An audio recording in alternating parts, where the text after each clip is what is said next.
My name is José Ramirez, and this is my wife, Margarita Ramirez. And we have both been in foster care for about 6 years here in Abilene, Texas. First, it started with a friend of ours had someone, and then they told us about it. And so we decided to go check and see. And so they said, well, you have to take classes and you have to do this. And so we started doing what they told us to do. Since our daughters had moved out and we had such a large home, we're saying, maybe we could foster some children because we have enough space that, we could help them, help themselves to grow, to mature, And since we work, we wanted teenagers where they could take care of themselves when we're at work, just, being here just for a little bit. So that's why we've chosen to have teenagers instead of babies and elementary. When Jose decided, I didn't decide, it was his idea to do it because I was scared. And then he decided, well, let's just try it, let's just try. And so once we tried it, we enjoyed it. And then we know we're helping somebody, like he says. And as long as you are in foster care for the right reasons, like taking care of another child and making sure that, then it's going to work out for you. I think when things happen, to a child or whatever, they have all this anger and all of these things going on. And I was afraid that it might be turned around or something could happen. That was my fear. It's still my fear sometimes because you never know, but you just have to have faith. Yeah, we have 2 grown-up daughters and they're out of the house now. But when Margie and I decided that we wanted to start doing foster care, they were kind of reluctant about us doing it since of our age. Then that's why we take teenagers, because they can pretty much take care of themselves, instead of infants. Plus we work also. So they were kind of reluctant to have foster children in our home. But once they got here, I think they got used to it, because it's like, we're taking on a new situation, And at first I thought maybe they were a little bit jealous.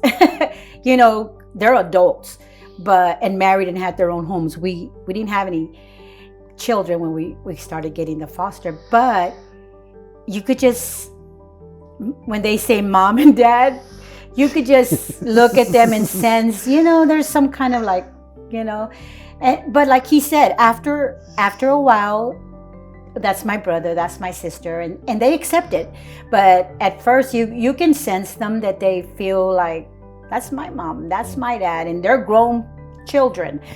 But, they have to realize that that's what we want to do, and they have their lives, they have their children, and we're just doing this to help people. We've always wanted to help people in different ways, and this is another way we can help people.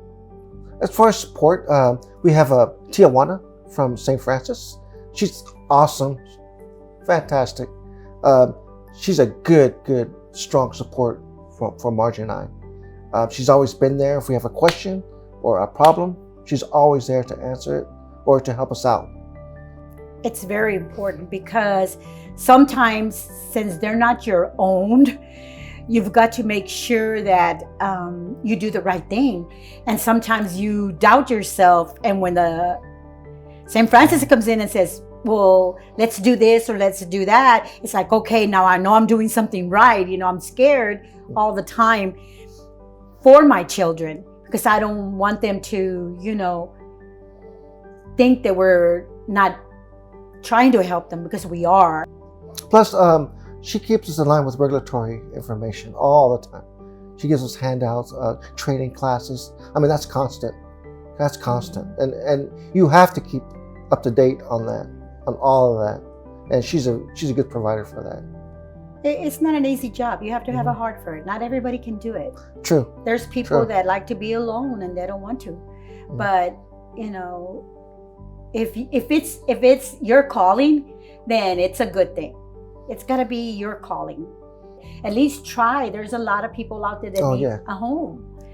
And so we're doing good for them if we try and foster.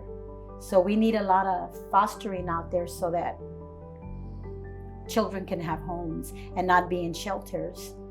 You know, they need the home environment like they would have at home. And even then, it's hard for them, but it's better than the alternative. I always think that the reward is just knowing that you were in that person's life for a little bit, and that whatever you taught him in that little bit, one day he's going to remember. Not everything I had done for him or her, but they'll remember. Yeah, I think, like she said, I think it's a blessing. Mm-hmm. You know, just helping other people, and we've always been that way, helping other people as much as we can. So this is our way of helping other people. You know, it might be a very minimal of the whole world, but at least we're helping somebody. At least helping somebody.